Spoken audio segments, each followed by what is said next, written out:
तो hello and welcome back. पिछले video में हम लोग देखे थे डिफरेंट मतलब ट्रेनिंग का मेथड्स देखे थे, ठीक है। आज हम लोग देखेंगे एक्सपीरियंशियल लर्निंग साइकिल, ठीक है। तो एक्सपीरियंशियल लर्निंग साइकिल मतलब कोई भी चीज़ हम लोग जब ट्रेनिंग मिलता है या फिर कोई भी चीज़ हम लोग कैसे सीखते हैं, ठीक है। कोई भी चीज़ हम लोग एक साइकिल के थ्रू सीखते हैं, ठीक है। मान लो हम लोग बचपन में जैसे साइकिल चलाना सीखे थे, ठीक है। कैसे सीखे थे, मान लो कोई बच्चा मान लो साइकिल चलाना सीख रहा है, ठीक है। तो पहले पहली बार जब साइकिल चलाने जाएगा, ठीक है, मान लो पहली बार गया और बैलेंस नहीं कर पाया, गिर गया, ठीक है। तो वो उसके लिए एक एक्सपीरियंस हो जाएगा, ठीक है। उसके बाद सेकेंड टाइम वो सोचेगा कि हाँ, कि मैं क्यों फैल मतलब क्यों गिर गया, ठीक है। तो मतलब सोचेगा, है ना। तो ये हो गया उसका रिफ्लेक्शन, है ना। रिफ्लेक्शन करेगा कि सोचेगा क्यों गिर गया मैं, है ना। उसके बाद स्टेप 3 में क्या करेगा कि वो अब समझ जाएगा कि हाँ, कि मुझे ऐसे बैलेंस मेंटेन करना है। अगर मैं इस तरह इस ऐसे घुमाऊंगा तो गिर जाऊंगा, ठीक है। ये हो गया एक जनरलाइजेशन, ठीक है। एक जनरल आइडिया हो दिमाग में घुसा लिया, ठीक है। और नेक्स्ट टाइम जो जनरल आइडिया घुसाया था उसको अप्लाई करेगा और साइकिल सही से चलाएगा, ठीक है। तो ये हो गया उसका एप्लीकेशन, ठीक है।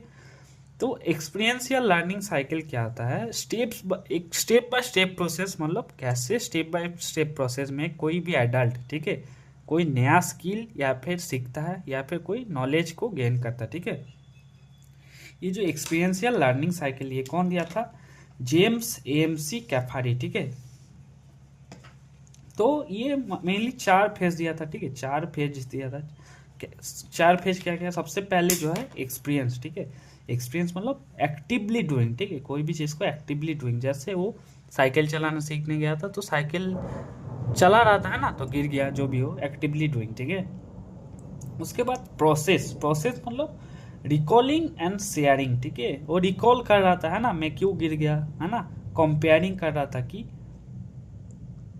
जैसे रिकॉलिंग, मान लो कोई एक्सपीरियंस, मतलब मान लो कोई मतलब एक्चुअली जो परफॉर्म करना है, जैसे सीट ट्रीटमेंट कर रहा है, ग्राफ्टिंग कर रहा है, ठीक है।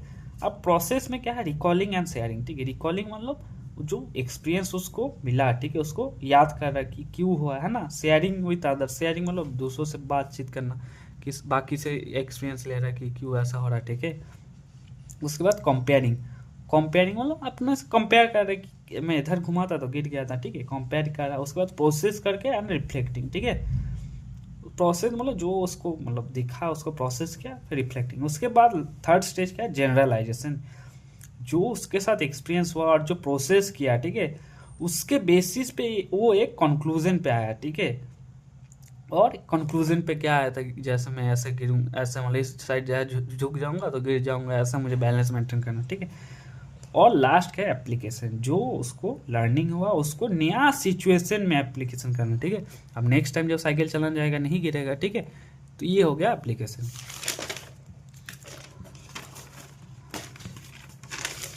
अब आता हम लोग 7 स्टेप मॉडल, ठीक है। 7 स्टेप मॉडल क्या है, जो मतलब 7 स्टेप मॉडल क्या है, मतलब जब कोई ट्रेनिंग जब मिलता है, ठीक है, तो लर्नर एक्टिवली पार्टिसिपेट कर रहा है कि नहीं, है ना।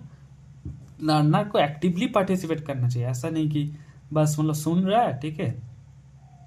मान लो कोई टीचर उसको पढ़ा रहा है कि कैसे, मतलब बस सुन के रह गया, ऐसा नहीं होना चाहिए, ठीक है। उसको एक्टिवली पार्टिसिपेट करना चाहिए, ठीक है। मतलब वो ऑब्जर्व करे कोई भी चीज़ को, ठीक है।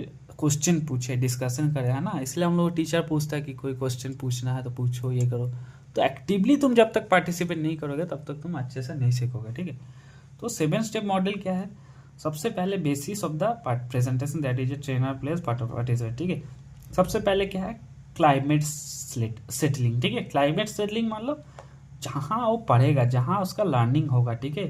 तो एक कंफर्टेबल लर्निंग एटमोसफेयर होना चाहिए, ठीक है। मान लो ट्रेनर उसको आते ही चिल्लाए कि क्यों तुम लोग आ जाते हो पढ़ने, जो ट्रेनर है उसका फ्रेंडली बिहेवियर होना चाहिए, ठीक है। कि ऐसा नहीं कि ट्रेनी कोई क्वेश्चन ही पूछने डरे धमके, ठीक है, क्वेश्चन पूछने में उसको डर लगे, ऐसा नहीं होना चाहिए, ठीक है। लर्निंग ऑब्जेक्टिव, ठीक है, एक लर्निंग ऑब्जेक्टिव होना चाहिए कि हाँ, मुझे ये नॉलेज गेन करना है, मुझे ये स्किल सीखना है, मेरे एटीट्यूड में चेंज आना है, ठीक है। उसके बाद एक्सपीरियंस, एक्सपीरियंस मतलब जो एक्चुअली सीख रहा है, ठीक है। मान लो फील्ड विजिट कर रहा है, कोई प्रैक्टिकल कर रहा है, कोई डेमोन्स्ट्रेशन हो रहा है, वो हो गया प्रैक्टिकल एक्सपीरियंस। उसके बाद प्रोसेसिंग, जो सीखा उसको प्रोसेसिंग करना है ना, है ना। उसको उसके बारे में डिस्कशन किया दोस्तों के साथ, उसको सोचा, उसके बारे में रिफ्लेक्ट किया कि हाँ कैसे है। और जनरलाइजेशन, जनरलाइजेशन मतलब जो देखा, जो प्रोसेस किया, उससे एक जनरल आइडिया, उसको एक जनरल प्रिंसिपल कॉन्सेप्ट या फिर कंक्लूजन उसको लाया, ठीक है। उसके बाद एप्लीकेशन, जो जनरल आइडिया उसको मिला उसका रियल लाइफ में उसको एप्लीकेशन करना चाहिए, ठीक है।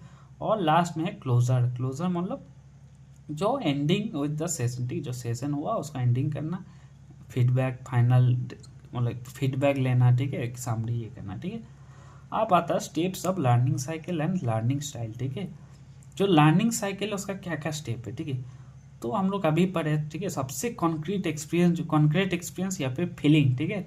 सबसे पहले क्या है कॉन्क्रीट एक्सपीरियंस या फीलिंग, मतलब कोई भी चीज़ को मतलब खुद से एक्सपीरियंस करना, ठीक है, फील करना, ठीक है।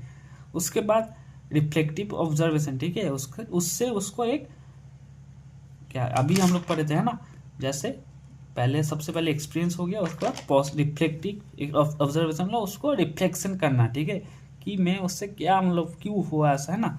उसके बाद एब्स्ट्रैक्ट कॉन्सेप्चुअलाइजेशन या फिर थिंकिंग, उसको सोचना, एक जनरल आइडिया निकालना, और उसके बाद लास्ट जो है एक्टिव एक्सपेरिमेंटेशन या फिर डूइंग, ठीक है, जो आइडिया मिला उसको एक्टिवली एक्सपेरिमेंट करना, ठीक है। तो तुम कैसे कैसे सीख सकते हो, ठीक है, या तो फीलिंग के तुम फील करके सीख सकते हो या फिर देख कर सीख सकते हो। उसके बाद सबसे पहले तुम फील किए, ठीक है, उसके बाद देखे इस चीज़ को, फिर उसके बारे में सोचे, फिर तुम उसको डूइंग करे किए, ठीक है। तो कैसे कैसे लर्निंग स्टाइल हो सकता है, सबसे पहले एकोमोडेटिंग, ठीक है, एकोमोडेटिंग मतलब फील एंड डू, सब फील करना और करना, ठीक है। मान लो कोई फार्मर है, ठीक है, अब वो कोई नया सीड वैरायटी को यूज़ करेगा, ठीक है, ट्राई करेगा कि मैं नया सीड वैरायटी यूज़ करूँ, ठीक है। तो सबसे पहले मान लो किसी का देखा, ठीक है, मतलब किसी मतलब करके वो देखा, ठीक है, या फिर कोई किसी का एक्सपीरियंस देखा, फील किया, फिर उसको किया, ठीक है। उसका डाइवर्जिंग में क्या है, फील एंड वॉच, ठीक है। मान लो कोई पर्सन है, ठीक है, विलेज का प्रॉब्लम को देख रहा है, ठीक है, उसके बाद उसको अंडरस्टैंड कर रहा है, सोशल डायनामिक्स क्या है उसको अंडरस्टैंड करना, ठीक है। तो डाइवर्जिंग मतलब ऑब्जर्व, क्लियरली ऑब्जर्व करना, फिर उसको फील करना, ठीक है, मतलब किसी का मान लो इमोशनल अंडरस्टैंडिंग, किसी को ऑब्जर्व केयरफुली, फिर उसको फील करना, ठीक है। एसिमिलेटिंग क्या है, थिंक एंड वॉच, ठीक है, मतलब जो टॉपर होता है, ठीक है, वो मान लो कोई कॉन्सेप्ट लेक्चर मान लो देखा, ठीक है, उसके बाद उसके बारे में सोच रहा है, ठीक है, जिसको मतलब थ्योरी पसंद है, साइंटिफिक डायग्राम वगैरह एक्सप्लेनेशन, ठीक है। और थिंक एंड डू मतलब जो साइंटिस्ट होता है, ठीक है, वो लोग सोचता है, मान लो कोई साइंटिफिक प्रिंसिपल के बारे में पढ़ा, फिर उसका अप्लाई किया अपना इरिगेशन सिस्टम में, ठीक है, तो ये हो गया थिंक एंड डू। अब आता है हम लोग टीचिंग ओरिएंटेशन, ठीक है। टीचिंग ओरिएंटेशन कैसे हो सकता है, सबसे पहले एकेडमिक हो सकता है, एक फिर कंटेंट क्या क्या हो सकता है, एक एकेडमिक हो सकता है और एक हो सकता है तुम्हारा लेबोरेटरी, ठीक है। एकेडमिक में क्या है, इसमें हम लोग नॉलेज या फिर थ्योरी पे फोकस करते हैं, ठीक है, क्लासरूम में मान लो नॉलेज या फिर थ्योरी पढ़ा जा रहा है। और लेबोरेटरी में क्या है, हम लोग इसमें बिहेवियर और एक्सपेरिमेंटेशन पे फोकस करते हैं, ठीक है। और एक्टिविटी क्या है, एक्टिविटी क्या क्या हो सकता है, एक्टिविटी में एक्शन, ठीक है, एक्शन और प्रैक्टिस, ठीक है, पार्टिसिपेशन एंड एक्टिविटी, ठीक है। पार्टिसिपेशन एंड एक्टिविटी में क्या हो सकता है, जैसे पर्सनल डेवलपमेंट, ठीक है, ऑर्गेनाइजेशन डेवलपमेंट, एक्शन, प्रैक्टिस, ठीक है, ये सब हो गया, ठीक है। पर्सनल डेवलपमेंट मतलब इंडिविजुअल ग्रोथ हो गया, ठीक है, ऑर्गेनाइजेशन पूरा ऑर्गेनाइजेशन का इम्प्रूवमेंट करना, ठीक है। अब बात हम लोग ट्रेनिंग परफॉर्मेंस इंडिकेटर, ठीक है, कोई भी ट्रेनिंग का परफॉर्मेंस हम लोग कैसे मतलब मेजर कर सकते हैं, ठीक है। तो क्या क्या इंडिकेटर है, ठीक है, ट्रेनिंग परफॉर्मेंस का, सबसे पहले है ट्रेनिंग परफॉर्मेंस इंडेक्स, ठीक है, TPI। तो ट्रेनिंग पार्टिसिपेंट्स इंडेक्स मतलब क्या है, कितना लोग पार्टिसिपेट किया, ठीक है, रेट ऑफ पार्टिसिपेशन क्या है। इससे जो टॉप मैनेजमेंट है वो ये देख सकता है कि मान लो अगर ट्रेनिंग परफॉर्मेंस इंडेक्स अच्छा है, ठीक है, मतलब अटेंडेंस अच्छा है, इन्वॉल्वमेंट अच्छा है, इसका मतलब ट्रेनिंग अच्छा चल रहा है, ठीक है।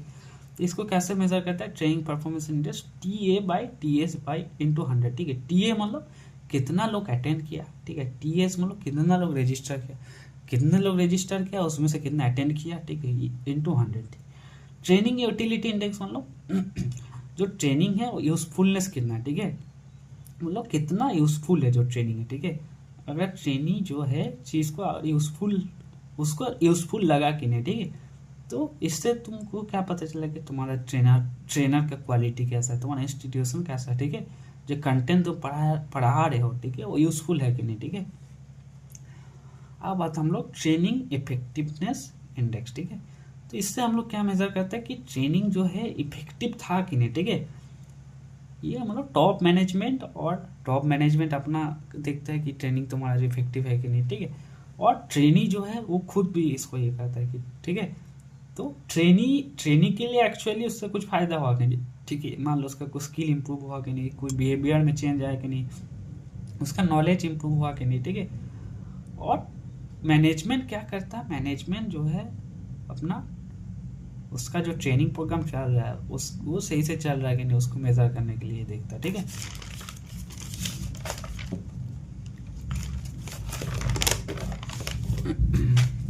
अब बात हम लोग फंक्शंस ऑफ मैनेजमेंट, ठीक है, कोई भी मैनेजमेंट का क्या जरूरी है, ठीक है, मैनेजमेंट क्यों जरूरी है। तो मान लो तुम कॉलेज का फेयरवेल प्रोग्राम, ठीक है, करना है।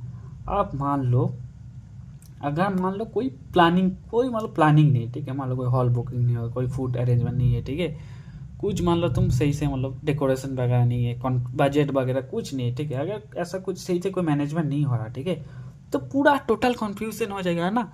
लेकिन उसके जगह मान लो कोई एक स्टूडेंट पूरा मैनेजमेंट देख रहा है, ठीक है, कोई एक स्टूडेंट इन्विटेशन देख रहा है, कोई फूड के बारे में देख रहा है, ठीक है, एक फिक्स बजट फिक्स हुआ कि 20,000 है ना।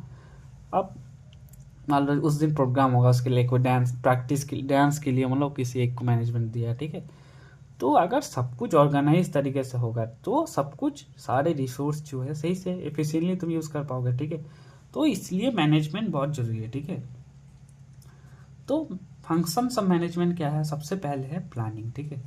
प्लानिंग क्या है, मान लो कोई भी फार्मर, ठीक है, फार्मिंग के पहले प्लान करता है कि मैं कौन सा सीड यूज़ करूँगा, ठीक है, कौन सा फर्टिलाइजर यूज़ करूँगा, कितना फर्टिलाइजर यूज़ करूँगा, कितना इरीगेशन देना है ना, एक्सपेक्टेड यील्ड कितना है, ये हो गया प्लानिंग, ठीक है। प्लानिंग क्या है, decision making and it involve selecting and integrating the course of action, ठीक है, that an organisation will follow to attain in objectives, ठीक है।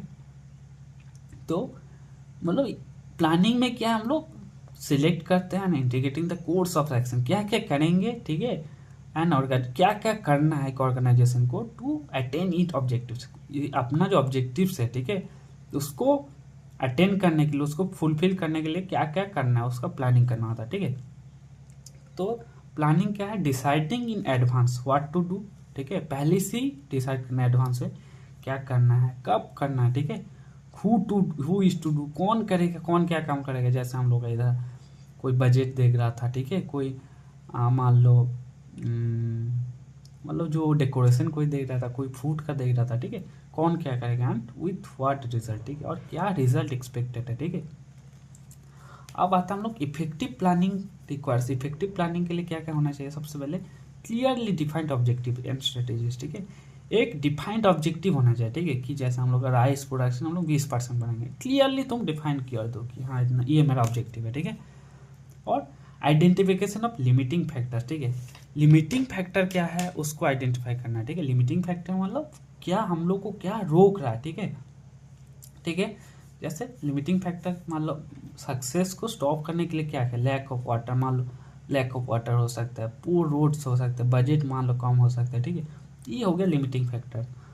उसके बाद है anticipation of future requirements and problem, ठीक है, मतलब एंटिसिपेट करना कि फ्यूचर में क्या रिक्वायरमेंट हो सकता है, क्या प्रॉब्लम हो सकता है, ठीक, मान लो फ्यूचर में बजट का प्रॉब्लम हो सकता है, मैन पावर का प्रॉब्लम हो सकता है, ठीक है। उसके बाद रिजिडिटी एंड फ्लेक्सिबिलिटी, ठीक है, जो प्लानिंग जो है रिजिड भी होना चाहिए और फ्लेक्सिबल भी, ठीक है। प्लानिंग में ऐसा नहीं कि प्लानिंग मतलब फॉलो भी होना चाहिए, फॉलो अगर नहीं हो, डिसिप्लिन तुम्हारा में अगर नहीं रहेगा, ठीक है, तो प्लानिंग बनाने का क्या फ़ायदा, ठीक है।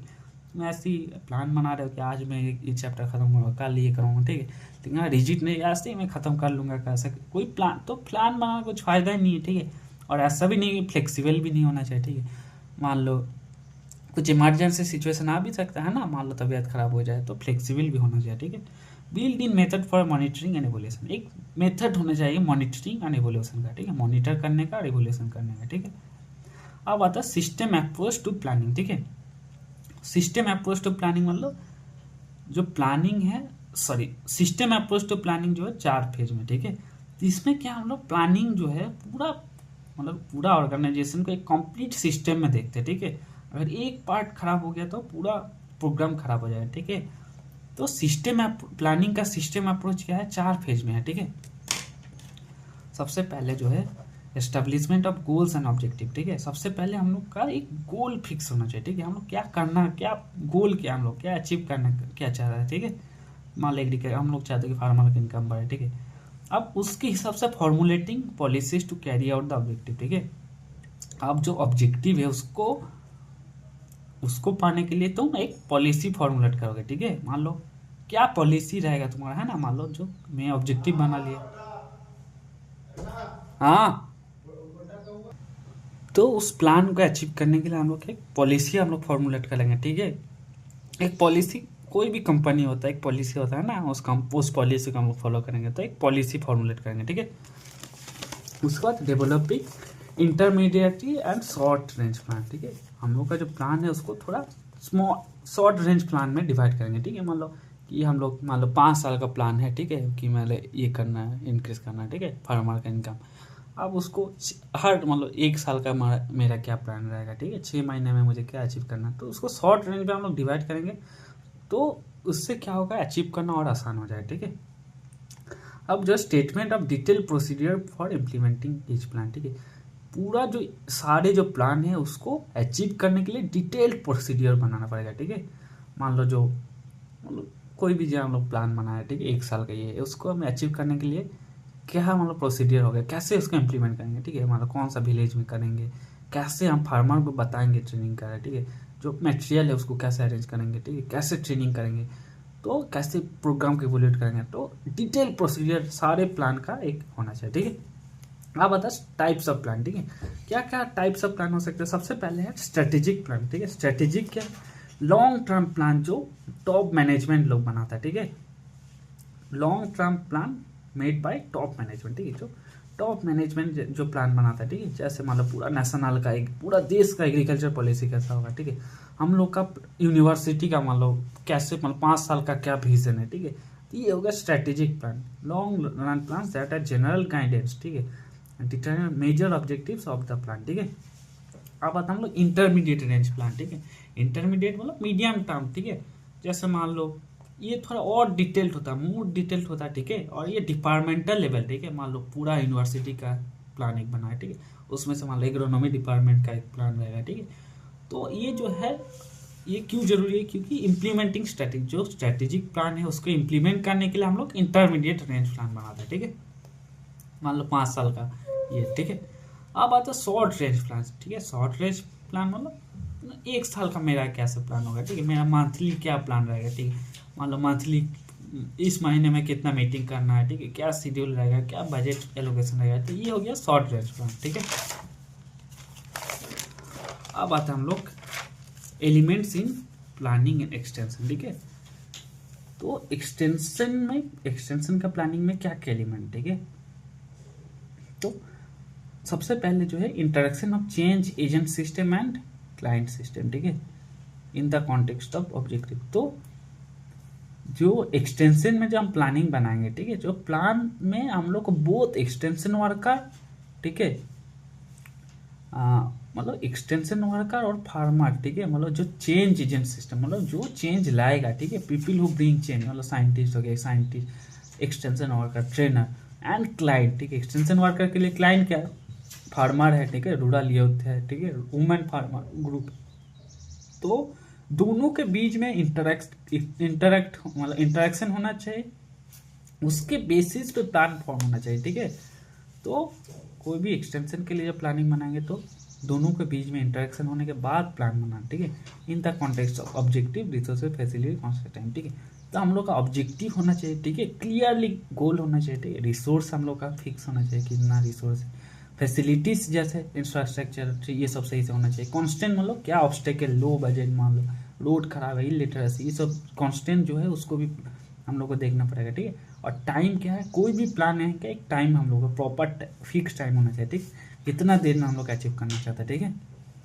अब आता है हम लोग कॉन्टिजेंसी प्लानिंग, ठीक है। कॉन्टिजेंसी प्लानिंग क्या है, मतलब बैकअप। कॉन्टिजेंसी प्लान मतलब बैकअप प्लान, ठीक है। कोई अनएक्सपेक्टेड सिचुएशन हो गया मान लो, ठीक है। मान लो मेरा जो ट्रेनिंग प्रोग्राम है कि आउटडोर में मैं पेड़ के नीचे में ये करूँगा, ठीक है। मान लो आंधी आ गया, तूफान आ गया, ठीक है। तो मान लो बारिश आ गया, तो तुम कहाँ ट्रेनिंग दोगे, ठीक है। तो कॉन्टिजेंसी प्लानिंग मान लो तब उस सिचुएशन, मान लो कोई क्लासरूम ढूंढना पड़ेगा, ठीक है। मान लो कोई स्कूल हो गया, ठीक है। मान लो जिस दिन क्लास नहीं जाएगा, स्कूल में छुट्टी जाएगी, उस दिन तुम स्कूल में ट्रेनिंग दे सकते हो, ठीक है। तो कॉन्टिजेंसी प्लानिंग मतलब planning for possible future environment which are not expected to occur but may occur, ठीक है। जो एक्सपेक्टेड नहीं है लेकिन मान लो बाई चांस हो गया, ठीक है, अनएक्सपेक्टेड हो गया, ठीक है। तो selection of the course of action from above the various alternative, ठीक है। जितना मेरा ऑल्टरनेटिव है उसमें से बेस्ट को मैं चूज किया, ठीक है। It is at the core of planning, ठीक है। तो मतलब मान लो फार्मर जो ये कोर प्लानिंग है, ठीक है। इसमें it is the core programme decision और नॉन प्रोग्राम डिसीजन, ठीक है। प्रोग्राम डिसीजन मतलब स्ट्रक्चर और रूटीन वर्क, ठीक है। मतलब रूटीन काम, जैसे रूटीन कोई भी ऑफिस का रूटीन काम क्या है, अटेंडेंस अप्रूवल हो गया, रूटीन फर्टिलाइजर डिस्ट्रीब्यूशन, ये सब रूटीन काम हो गया, ठीक है। और नॉन प्रोग्राम डिसीजन मतलब अनस्ट्रक्चर नोबेल, मतलब जैसे जो न्यू काम है, ठीक है। नोबेल मतलब न्यू काम, जो अनयूजुअल कॉम्प्लेक्स डिसीजन, ठीक है। मान लो कोई अचानक से कोई पेस्ट अटैक हो गया, ठीक है, जिसके बारे में किसी को पता ही नहीं, ठीक है। तो उसको उसके लिए क्या प्लानिंग बनाना, ये होगा नॉन प्रोग्राम डिसीजन। अब प्रोग्राम मतलब जो रेगुलर होता रहता है, ठीक है।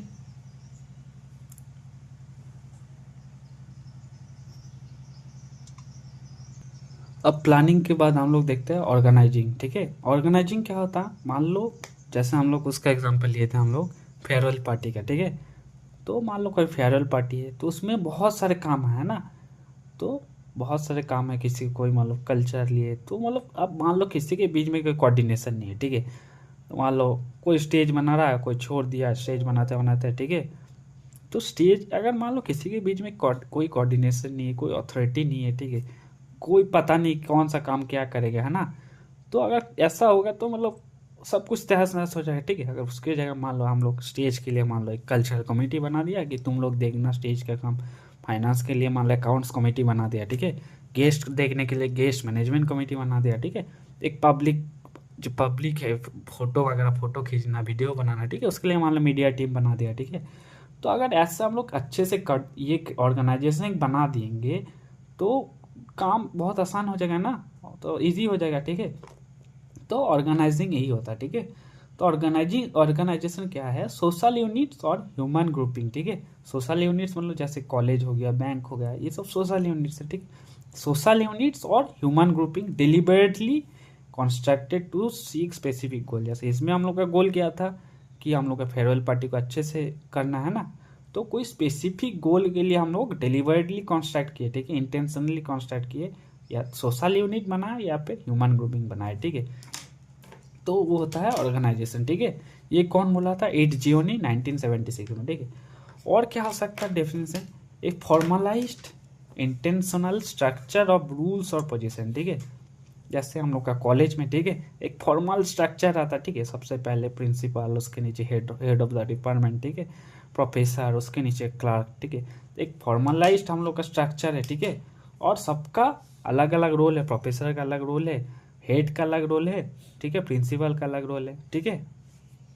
आप उसके बाद है प्रोसेस ऑफ आइडेंटिफाइंग, ठीक है, एंड ग्रुपिंग द वर्क, ठीक है, टू बी परफॉर्म, ठीक है। हम लोग को जैसे फेयरवेल पार्टी करना था, ठीक है। तो हम लोग का जो वर्क है उसको मैं ग्रुप कर दिया, ठीक है। स्टेज के लिए एक ग्रुप बना दिया, फाइनेंस के लिए एक ग्रुप बना दिया, ठीक है। आइडेंटिफाई किया, उसके बाद क्या क्या काम है सबसे पहले आइडेंटिफाई किया, ठीक है, और उसको ग्रुप बना दिया, स्टेज के लिए अलग, फाइनेंस के अलग, ठीक है। And defining and delegating responsibility, ठीक है। रेस्पॉन्सिबिलिटी को मैं डेलीगेट कर दिया, ठीक है, कुछ काम उसको दिया, कुछ काम ये दिया, ठीक है। रेस्पॉन्सिबिलिटी भी डेलीगेट किया और अथॉरिटी भी मैं डेलीगेट कर दिया, ठीक है। And establish relationship for enabling, एक रिलेशनशिप किया है ना, मतलब मान लो कौन किसको रिपोर्ट करेगा, ठीक है। मीडिया टीम का हेड, एक हेड बनाया, ठीक है, को कन्वेनर बनाया, ठीक है, एक रिलेशनशिप बनाया। And enabling people to work harmoniously, एक साथ सब लोग काम कर रहा है टू एकम्प्लिश ए ऑब्जेक्टिव, ठीक है। मेरा कोई ऑब्जेक्टिव है उसको एकम्प्लिश करना, ठीक है। अब आता है टाइप्स ऑफ ऑर्गेनाइजेशन, ठीक है। टाइप्स ऑफ ऑर्गेनाइजेशन, सबसे पहले जो है फॉर्मल ऑर्गेनाइजेशन, ठीक है। फॉर्मल ऑर्गेनाइजेशन क्या है, इसमें ऑफिशियली मतलब एक स्ट्रक्चर ऑफ रूल्स, ठीक है, फॉर्मली ऑर्गेनाइज्ड है, ठीक है। जो भी रोल है स्ट्रक्चरली ऑर्गेनाइज्ड, ठीक है। मतलब यूनिवर्सिटी में मान लो जो सब एक ऑफिशियल हायर किया है ना, एक सबसे ऊपर वीसी है, उसके नीचे रजिस्टर है, ठीक है। सबका क्या क्या रोल है, सबका ड्यूटी सब फिक्स है, ठीक है। इसमें क्या है, प्री डिटरमाइंड गोल है ना, प्रेस्क्राइब्ड गोल है, ठीक है। प्री डिटरमाइंड गोल मतलब जैसे हम लोग का प्री डिटरमाइंड गोल क्या है, यूनिवर्सिटी का मेन गोल क्या है कि हाँ अच्छा शिक्षा देना है ना, तो ये हो गया प्री डिटरमाइंड गोल, ठीक है। और प्रेस्क्राइब्ड गोल मतलब जो गोल असाइन किया गया, ठीक है। मतलब डीन को बोला कि तुम एडमिनिस्ट्रेशन सही से करना हो, ठीक है, ये हो गया प्रेस्क्राइब्ड गोल। इसमें अथॉरिटी स्ट्रक्चर, ठीक है, अथॉरिटी का स्ट्रक्चर अच्छे से बना हुआ, ठीक है। मतलब जो हाईएस्ट अथॉरिटी है उसके पास हाईएस्ट पावर है, सबसे हाईएस्ट पावर वीसी के पास, उसके नीचे रजिस्टर है, ठीक है। तो जितना भी पोजीशन है उसका इक्वल अथॉरिटी नहीं है, ठीक है, एक हायरकी है। रूल्स एंड रेगुलेशन, कोई भी ऑर्गेनाइजेशन फॉर्मल ऑर्गेनाइजेशन होगा, यूनिवर्सिटी मान लो कोई भी, तो उसमें रूल्स एंड रेगुलेशन यूनिवर्सिटी का होगा अलग से, ठीक है। और ब्यूरोक्रेटिक इन नेचर, ठीक है, जो काम है on the basis of rules and hierarchy होगा, ठीक है, ब्यूरोक्रेसी। और इनफॉर्मल ऑर्गेनाइजेशन क्या है, इनफॉर्मल ऑर्गेनाइजेशन मतलब जिसमें कोई मतलब डिफाइंड नहीं है, ठीक है, डिफाइंड नहीं है। नेटवर्क इंटरपर्सनल रिलेशनशिप एसोसिएट, मतलब कोई एक साथ मतलब काम करता है तो उसके बीच में रिलेशनशिप बन गया, तो एक ऑर्गेनाइजेशन मान एक साथ एक ग्रुप बना लिया, ठीक है, एक साथ काम करता है तो एक अपना ग्रुप फॉर्म हो जाता है, ठीक है। तो it is a natural social relationship form among, ठीक है, मतलब एक साथ ऑफिस में काम करता है, वो लोग मान लो दोस्त बन गया, अब एक दूसरे को हेल्प कर देता है, ये हो गया इनफॉर्मल, ठीक है। अब आता है ऑर्गेनाइजेशन कल्चर, ठीक है। मतलब ऑर्गेनाइजेशन कल्चर क्या है, मतलब एक ही ऑर्गेनाइजेशन में जो लोग रहता है, ठीक है, सब लोग का शेयर्ड बिलीफ, ठीक है, जो वैल्यू एंड बिलीफ होता है सेम होता है, ठीक है। उन लोग का पैटर्न ऑफ बिहेवियर भी लगभग सेम होता है, ठीक है। मान लो एक कॉलेज में अगर जो एक कॉलेज में बच्चा सब पढ़ता है, ठीक है, तो देखना सबका एक ही साथ क्लास स्टार्ट होता होगा 10 बजे, ठीक है, एक साथ छुट्टी होता है, तो डिसिप्लिन हो गया, पंक्चुअलिटी हो गया, ठीक है, जो रिस्पेक्ट एक दूसरे को दिखाता है, ठीक है, तो टीम वर्क जो है, तो इन लोग का शेयर सेम होता है, ठीक है। अब आता है ऑर्गेनाइजिंग, ठीक है। ऑर्गेनाइजिंग क्या है, मतलब कोई भी काम को involves establish an intentional structure and roles for people, ठीक है, मतलब किसको कौन सा काम करना है, ठीक है, तो एक इंटेंशनल स्ट्रक्चर एंड रोल में डिफाइन कर रहा है, ठीक है, ये हो गया ऑर्गेनाइजिंग, ठीक है। एक एस्टेब्लिश करो मैं intentional structure and role for the people, ठीक है। इसमें क्या क्या है, the grouping of the activities necessary for attending objectives, ठीक है, जो काम है मान लो सिमिलर जो काम है उसको मैं ग्रुपिंग करा, ठीक है, मतलब जितना भी फाइनेंशियल काम है, ठीक है, उसको मैं मान लो फाइनेंशियल डिपार्टमेंट को दे दिया, ठीक है, तो ग्रुपिंग हो गया। सबसे पहले आइडेंटिफिकेशन एंड क्लासिफिकेशन हो गया, मतलब क्या क्या काम है मान लो, ठीक है, मेरा कॉलेज में मान लो क्या क्या काम है, पढ़ाना, टीचिंग हो गया, फाइनेंस हो गया, ट्रांसपोर्ट हो गया, ठीक है। सबसे पहले क्या क्या आइडेंटिफिकेशन एंड क्लासिफिकेशन, क्या क्या काम है उसको आइडेंटिफाई करना और क्लासीफाई करना, ठीक है। अब जो है grouping of the activities for attending, ठीक है, जो सेम काम है उसका एक ग्रुप बना दिया, ठीक है, सेम जो ऑब्जेक्टिव है, ठीक है। अब the assignment of each group to manager, ठीक है, अब and with the authority necessary to supervise, ठीक है, जो फाइनेंस का काम है उसके लिए उसको लिए मतलब कोई फाइनेंस का एक मैनेजर ये कर दिया, ठीक है, तो एक मैनेजर हर काम के लिए एक मैनेजर असाइन किया, ठीक है, जो कि सुपरवाइज करेगा, ठीक है। अब the provision of for coordination horizontally and vertically, ठीक है, हॉरिजॉन्टली मतलब सेम लेवल मतलब सेम डिपार्टमेंट में जो काम कर रहा है, ठीक है, मतलब फाइनेंस डिपार्टमेंट में जो एक साथ काम करते हैं, ठीक है, वो एक दूसरे के साथ कैसे कोऑर्डिनेट करेगा, ठीक है। और हायर टू लोअर वर्टिकली मतलब हायर टू लोअर मतलब सबसे ऊपर डायरेक्टर है, उसके नीचे ऑफिसर, ठीक है, नीचे फील्ड स्टाफ, तो ये सब एक दूसरे के कैसे कोऑर्डिनेशन करेगा, ठीक है, तो उसके लिए एक प्रोविजन बनाना, ठीक है। अब होता है principle of span of management, ठीक है, there is a limit of number of subordinates manager can effect, ठीक है, मतलब एक कोई मैनेजर कितने लोगों को मैनेज कर पाएगा उसका भी एक लिमिट होता है, ठीक है। मान लो तुम मान लो प्रिंसिपल है, ठीक है, आप उसको अगर तुम बोलोगे कि 700 बच्चा को अकेला मैनेज कर पाएगा, नहीं कर पाएगा, ठीक है, इसलिए जो है सबऑर्डिनेट करता है, ठीक है, अपने नीचे डिप्यूटी डीन बनाता है, ठीक है, डिप्यूटी डीन के नीचे हेड ऑफ द डिपार्टमेंट बनाता है, ठीक है। तो सबऑर्डिनेट मतलब एक आदमी का पॉसिबल नहीं कि सब कुछ मैनेज करना, इसलिए वो सबऑर्डिनेट करता है, ठीक है।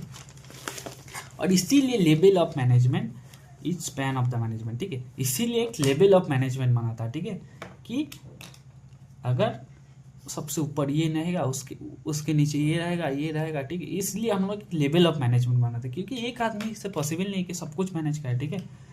अगर वाइडर स्पैन ऑफ मैनेजमेंट लो, एक आदमी बहुत लोगों को मैनेजमेंट करे, मतलब एक आदमी 20-25 लोगों को मैनेजमेंट करे, ये हो गया वाइडर स्पैन, ठीक है।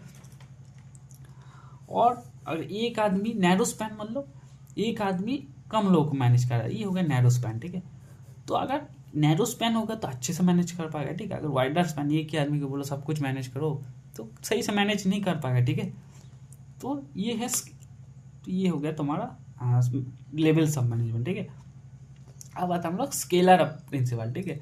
स्केलर ऑफ प्रिंसिपल मतलब एक क्या बोलते हैं, मतलब clear authority, line of authority, ठीक है। स्केलर प्रिंसिपल क्या है, क्लियर लाइन ऑफ अथॉरिटी, ठीक है, टू द अल्टीमेट मैजिस्ट्रेट, मतलब सबसे ऊपर जैसे मान लो वीसी है, ठीक है, उसके नीचे डीन आएगा, उसके नीचे एचओडी आएगा, उसके नीचे प्रोफेसर, उसके नीचे स्टूडेंट, ठीक है। कौन किसको ऑर्डर देगा, कौन किसको रिपोर्ट करेगा, ठीक है, एक क्लियर लाइन ऑफ अथॉरिटी, ठीक है, इन एवरी सबऑर्डिनेट पोजीशन, ठीक है। मतलब एवरी सबऑर्डिनेट पोजीशन में किसका क्या रिस्पॉन्सिबिलिटी रहेगा, कौन कितना डिसीजन ले पाएगा, ठीक है, इसके बीच में कैसे कम्युनिकेशन होगा, एक क्लियर मतलब लाइन ऑफ अथॉरिटी होना चाहिए, ये है स्केलर ऑफ अथॉरिटी, ठीक है। अब आता है डिपार्टमेंट, ठीक है। डिपार्टमेंट क्या है, डिस्टिंक्ट एरिया, डिवीजन और branch of organisation under which manager, ठीक है। तो पूरा जो जैसा हम लोग का कॉलेज है, ठीक है, उसको अलग अलग डिपार्टमेंट में हम लोग डिवाइड कर दिया और उसके लिए एक मैनेजर हम लोग असाइन किया, ठीक है। मतलब यूनिवर्सिटी में एग्रीकल्चर यूनिवर्सिटी, ठीक है, उसको मैं agronomy department, entomology department, extension department, सबका एक हेड ऑफ डिपार्टमेंट बनाया है ना। तो पूरा जो ऑर्गेनाइजेशन है उसको डिस्टिंक्ट एरिया और डिवीजन कर दिया, ठीक है, और ब्रांच में डिवाइड कर दिया, ठीक है। तो हम लोग कैसे डिवाइड कर सकते हैं, on the basis of geography, ठीक है, जैसे नॉर्थ जोन का अलग, साउथ जोन का अलग, ठीक है, on the basis of product, मतलब सीड का डिपार्टमेंट अलग, फर्टिलाइजर का डिपार्टमेंट अलग, ठीक है, on the basis of customer group, जैसे स्टूडेंट विंग या फिर फार्मर विंग, ठीक है, ये हो गया। अब आता है पावर। पावर क्या है, एबिलिटी ऑफ इंडिविजुअल और ग्रुप टू इंड्यूस और इन्फ्लुएंस, ठीक है, तुम कितना इंड्यूस या फिर इन्फ्लुएंस कर सकते हो, वो तुम्हारा पावर है, ठीक है।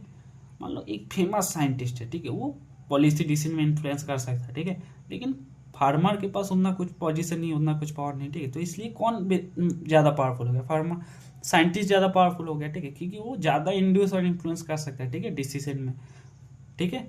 इन्फ्लुएंस क्या होता है, informal way of getting things done, ठीक है, इनफॉर्मली कोई भी काम को कराना, ठीक है। जैसे कोई रेस्पेक्टेड सीनियर आके तुमको बोला कि ये वाला थोड़ा कर दो ना, ठीक है, तो उसका इन्फ्लुएंस है तो तुमको करना ही पड़ेगा, ठीक है। और अथॉरिटी क्या है, राइट इन पोजीशन, ठीक है, मतलब उसका ऑफिशियल राइट है, ठीक है, तुमको बोलना। अगर मान लो डीन है तुमको बोल रहा कि ये वाला करना तुमको, ठीक है, तो तुमको करना ही पड़ेगा, ठीक है। तो तुम्हारा उसका अथॉरिटी मतलब right in position to exercise direction, उसका राइट है, ठीक है, टू कोई डायरेक्शन देना इन मेकिंग डिसीजन, ठीक है, उसका राइट है कोई भी डायरेक्शन देना कि तुम ये वाला डिसीजन लो, ठीक है। रिस्पॉन्सिबिलिटी क्या है, assignment of work to specific position, ठीक है, मतलब तुम्हारे नाम पे तुमको कौन सा काम असाइन हुआ, ठीक है, ये हो गया रिस्पॉन्सिबिलिटी, ठीक है। तुमको मान लो ट्रेनिंग ऑफिसर है, तुमको बोला कि ये वाला काम तुमको करना, ठीक है, तो ये तुम्हारा रिस्पॉन्सिबिलिटी हो गया। कोई स्पेसिफिक पोजीशन में तुम्हारे लिए क्या काम असाइन हुआ, वो हो गया तुम्हारा रिस्पॉन्सिबिलिटी, ठीक है।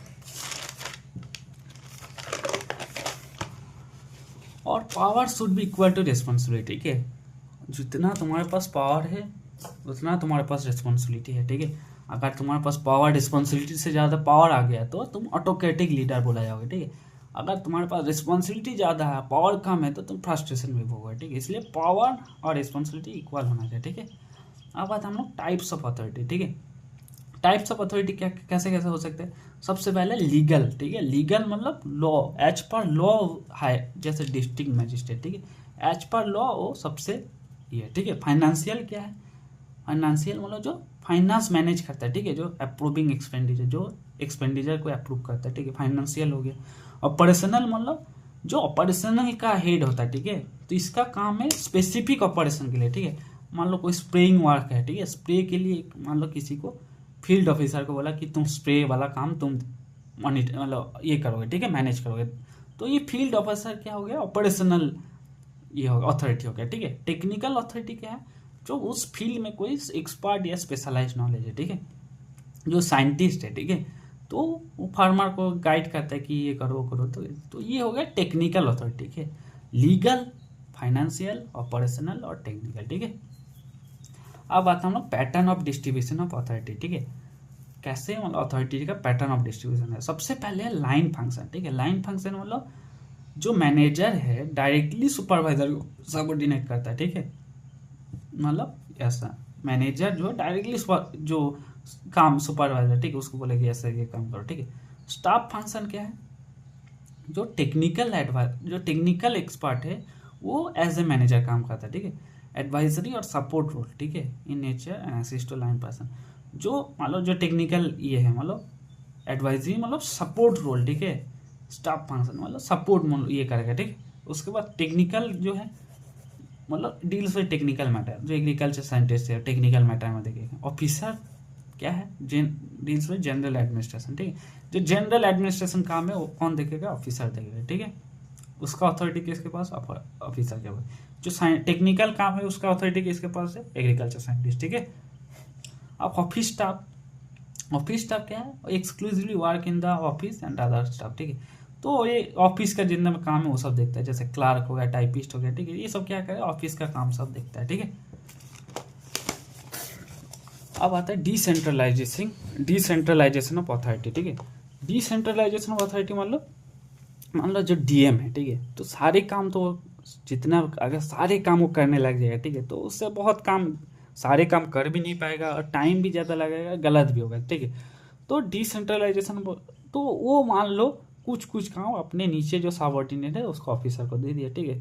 बोल दिया कि तुम ये वाला जो काम हो रहा है इसके वाला ये वाला काम तुम देखो, ये वाला काम तुम देखो, ठीक है। तो tendency to disperse decision making authority in organisation, ठीक है। तो डिस्पर्स कर दिया डिसीजन मेकिंग अथॉरिटी, ठीक है, कि अगर इस ब्लॉक का कुछ डिसीजन लेना तो वीडियो लेना, ठीक है। डीएम जो काम है वीडियो को बोल दिया इसका जो डिसीजन है डीएम तुम खुद ले लेना, ठीक है। डीएम बोलता है वीडियो तुम खुद ले लेना, मुझे मेरे से मत पूछना, ठीक है। तो disperse the decision making authority, ठीक है। अब बता डेलीगेशन ऑफ अथॉरिटी। डेलीगेशन मतलब इसमें जो है जैसे प्रिंसिपल का अंडर सारे काम आता है, ठीक है। तो प्रिंसिपल जो है डेलीगेट कर दे कि ये वाला काम तुम देखो, ठीक है, सबऑर्डिनेट टू बाय सुपीरियर, ठीक है। तो डिसीजन मेकिंग पावर जो है कोई सुपीरियर जो है सबऑर्डिनेट कर दिया किसी को, ठीक है। तो delegation should be clear and वेग, ठीक है। जो डेलीगेशन है क्लियर होना चाहिए, ठीक है। जैसे वो बोल दे कि इस वाला काम मान लो एग्जाम वाला काम भी तुम खाली देखोगे, ठीक है, ऐसा नहीं कि सारे काम तुम देख रहे, ठीक है। लेकिन responsibility can not be delegated, ठीक है। मान लो कोई प्रिंसिपल है, ठीक है, एग्जाम वाला ड्यूटी किसी और ऑफिस प्रोफेसर को दे दिया, ठीक है, कि तुम हेड जो है उसको मान लो दे दिया कि ऑफिस इस बार जो एग्जाम का है तुम देखना, ठीक है। लेकिन एग्जाम में कुछ गड़बड़ी मान लो कुछ हो गया तो प्रिंसिपल को ही पकड़ेगा, ठीक है। वीसी जो होगा तो प्रिंसिपल को ही बोलेगा, उसको नहीं बोलना आएगा, ठीक है। तो रिस्पॉन्सिबिलिटी फिर भी उसी के हाथ में आएगा, ठीक है। इसका जो डिसेंट्रलाइजेशन और डेलीगेशन है इसका क्या एडवांटेज है। सबसे पहले जो है decision are taking at operation level, ठीक है। जो डिसीजन है मतलब बहुत मतलब प्रैक्टिकल होता है और फास्टली हम डिसीजन ले पाएंगे, फास्टर डिसीजन ले पाएंगे, ठीक है। Necessity of upward downward communication जैसे, ठीक है। पहले क्या कोई भी काम के लिए ऊपर से पूछना पड़ेगा, है ना, ऊपर से परमिशन लो ये लो। तो अब इससे क्या होता है कि उतना कम्युनिकेशन जरूरी नहीं है, ठीक है। अननेसेसरी जो काम कम्युनिकेशन अननेसेसरी जो परमिशन लेना पड़ता है तो सब लेने की जरूरत नहीं, तो और जल्दी काम होगा, ठीक है। It stimulate employ to create initiative and build moral in them, ठीक है। जो अगर तुम उसको डेलीगेट कर दोगे तो उसको लगेगा तो और कॉन्फिडेंट फील करेगा, वो एक्टिव फील करेगा, ठीक है। बिल्ड मोरल इन, तो उसको लगेगा कि हाँ मैं ट्रस्ट में जो है मैनेजर है मेरे पर ट्रस्ट कर रहा है, तो और अच्छे से वो काम करेगा, ठीक है। अब आता है ऑर्गेनाइजेशनल चार्ट, ठीक है। ऑर्गेनाइजेशनल चार्ट क्या है, कोई भी मतलब ऑर्गेनाइजेशन में अथॉरिटी कैसे है, ठीक है। एक चार्ट बना दिया कि सबसे ऊपर कौन है, ठीक है। जैसे डिपार्टमेंट है, सबसे ऊपर कौन डिपार्टमेंट है, उसके नीचे कौन डिपार्टमेंट है, ठीक। कोई वो ऑर्गेनाइजेशन का क्या क्या डिपार्टमेंट है, कि इसके हाथ में क्या है पावर है, ठीक है। हायरार्की कैसा है, ठीक है। ये होता है ऑर्गेनाइजेशनल चार्ट, ठीक है। अब आता हम लोग स्टाफिंग पे, ठीक है। स्टाफिंग क्या है, स्टाफिंग क्या है, मान लो तुम एक एग्रीकल्चर ट्रेनिंग सेंटर खोल लिया, ठीक है। रोड पूरा चंगा, फर्नीचर सब कुछ, एसी लगा दिया, ठीक है। अब मान लो टीचर नहीं है, कोई क्लार्क नहीं, कोई असिस्टेंट नहीं है, ठीक है, कोई मैनेजर नहीं है, ठीक है, तो बोलोगे कि ऑर्गेनाइजेशन है। मतलब कॉलेज खोल दिया, बिल्डिंग बना दिया, जो चाहिए सब, बेंच है, सब है, ठीक है। आप कोई प्रोफेसर है नहीं तो कॉलेज चलेगा नहीं चलेगा, ठीक है। तो इसलिए कोई भी ऑर्गेनाइजेशन को चलाने के लिए स्टाफ चाहिए, है ना। तो स्टाफिंग क्या था, process of selecting, maintaining and developing, ठीक है। तो मैं सिलेक्ट मतलब, और जो प्रॉपर जो कॉलेज को पढ़ा पाए तो उसको प्रॉपर लोग को सिलेक्ट करना, मेंटेन करना, है ना। उसको सेटिस्फाई, मतलब ऐसा नहीं कि मतलब एक दिन आया फिर चला गया, उसको मेंटेन करना कि उसको प्रमोशन दो, सैलरी दो, अच्छा एनवायरनमेंट दो, मेंटेन करना। एंड डेवलपिंग पर्सन, ठीक है, उसको और डेवलप करना, जैसे इंप्रूव नॉलेज, इंप्रूव करना, स्किल इंप्रूव करना, ठीक है, to fulfil the organisation objective, organisation का जो ऑब्जेक्टिव है उसको फुलफिल कर पाए, ठीक है। Filling and keeping field position in organisation structure, ठीक है। इसमें क्या क्या एक्टिविटी है, सबसे पहले रिक्रूट करते हैं हम लोग, ठीक है, जो सुटेबल लेग उसको फाइंड एंड अट्रैक्ट, ठीक है। तो उसके बाद प्रमोशन, मान लो जो हाई से ऊपर प्रमोशन करना है, ठीक है। और सेपरेशन, ठीक है। सेपरेशन मतलब एक टाइम के बाद रिटायरमेंट होता है ना, या फिर डिसमिसल, जो काम नहीं कर रहा उसको डिसमिस कर दो, ठीक है। मान लो कोई रिजाइन कर देते हैं या फिर ट्रांसफर करना, ठीक है। तो क्या क्या एक्टिविटी होता है, रिक्रूटमेंट होता है, प्रमोशन होता है और सेपरेशन होता है, ठीक है। अब आता हम लोग परफॉर्मेंस अप्रोजल, ठीक है। परफॉर्मेंस अप्रोजल मतलब हम लोग सिस्टमेटिक इवेल्युएट करेंगे कि तुम जो एम्प्लॉय है सही से परफॉर्म कर रहा है कि नहीं, ठीक है। तो identify in the key performance area, मान लो जो एक टीचर है उसके लिए क्या परफॉर्मेंस एरिया है, सही से बच्चा से पढ़ा पा रहा है कि नहीं। जो साइंटिस्ट है उसका क्या है, मतलब रिसर्च वर्क, ठीक है। तो की परफॉर्मेंस एरिया जो उसको आइडेंटिफाई करेंगे, और उसका ईयरली ऑब्जेक्टिव कुछ होगा कि हाँ नहीं इस साल मेरा ये ऑब्जेक्टिव है, ठीक है। और उसके बेसिस पे मैं उसका परफॉर्मेंस को देखूंगा, ठीक है। इसमें क्या है, सबसे पहले आइडेंटिफिकेशन ऑफ क्रूशियल एट्रीब्यूट, ठीक है, फॉर इफेक्टिव परफॉर्मेंस। तो जैसे टीचर के लिए क्या है क्रूशियल एट्रीब्यूट, ठीक है, सबके लिए अलग अलग है, ठीक है। जो एक्सटेंशन वर्कर है उसके लिए होगा कम्युनिकेशन स्किल, पंक्चुअलिटी, ठीक है। जो मैनेजर है उसके लिए लीडरशिप, टेक्निकल, ये सब है क्रूशियल एट्रीब्यूट, ठीक है। और पीरियोडिक रिव्यू ऑफ परफॉर्मेंस, हम लोग पीरियोडिकली रिव्यू करेंगे, ठीक है, परफॉर्मेंस को। Discussion of performance with employ, ठीक है। एम्प्लॉय के साथ हम लोग जैसे सुपरवाइजर जो है डिस्कस करेंगे कि तुम्हारा ये स्ट्रेंथ है, तुम इसमें वही काम नहीं कर पा रहे हो, ठीक है, तुमको इसमें और इम्प्रूव करना है, ठीक है। तो एम्प्लॉय के साथ हम लोग डिस्कशन करेंगे, ठीक है। And identification of training and development, ठीक है। उसके बेसिस पे हम लोग देखेंगे कि मान लो किसी के पास कम्युनिकेशन स्किल नहीं है, ठीक है, तो उसको कम्युनिकेशन स्किल का ट्रेनिंग देंगे, जिसको कंप्यूटर का ट्रेनिंग चाहिए, ठीक है। तो उस हिसाब से हम लोग ये करेंगे। अब आता है हम लोग ऑर्गेनाइजेशन एंड कॉन्फ्लिक्ट, ठीक है। कोई भी ऑर्गेनाइजेशन है तो उसमें कॉन्फ्लिक्ट तो होगा ही, ठीक है। मतलब ऐसे कोई भी ऐसा मतलब कॉन्फ्लिक्ट मतलब कोई किसी के बीच में डिसएग्रीमेंट हो ही सकता है, ठीक है। मान लो बजट को लेकर कोई, ठीक है। तो ऑर्गेनाइजेशन कॉन्फ्लिक्ट जो है it is a part of organisation life, ठीक है। And it may occur within individual between individual, ठीक है। कोई इंडिविजुअल के साथ इंडिविजुअल का, या फिर इंडिविजुअल के साथ ग्रुप का, ठीक है, या फिर दो ग्रुप के बीच में, ठीक है। मान लो एक एम्प्लॉय के साथ एक पूरा ग्रुप का हो रहा है, ठीक है। कोई दो ग्रुप के बीच में हो सकता है, मान लो फाइनेंस और ट्रेनिंग डिपार्टमेंट, ठीक है। तो कॉन्फ्लिक्ट जो है जनरली डिसफंक्शनल होता है, ठीक है। मतलब कॉन्फ्लिक्ट खराब है कोई भी ऑर्गेनाइजेशन के लिए, ठीक है। लेकिन कुछ कुछ कॉग्निटिव कॉन्फ्लिक्ट भी होता है, ठीक है। मान लो कोई दो साइंटिस्ट मतलब बेस्ट इरिगेशन मेथड को लेकर ये कर, ठीक है, ये बोल रहा कि ये बेस्ट है, ओवर ये बेस्ट है, ठीक है। तो इससे क्या होगा, दोनों के बीच में कंपटीशन रहेगा तो दोनों ही अच्छा बनाएगा, ठीक है। तो ये कॉग्निटिव जो है प्रोडक्टिव है, लेकिन अफेक्टिव कॉन्फ्लिक्ट जो है वो खराब है ना, अनप्रोडक्टिव है। मतलब दोनों के बीच में जेलसी, एंगर है, ईगो क्लास है, ठीक है। तो ये ऑर्गेनाइजेशन के लिए खराब है, ठीक है।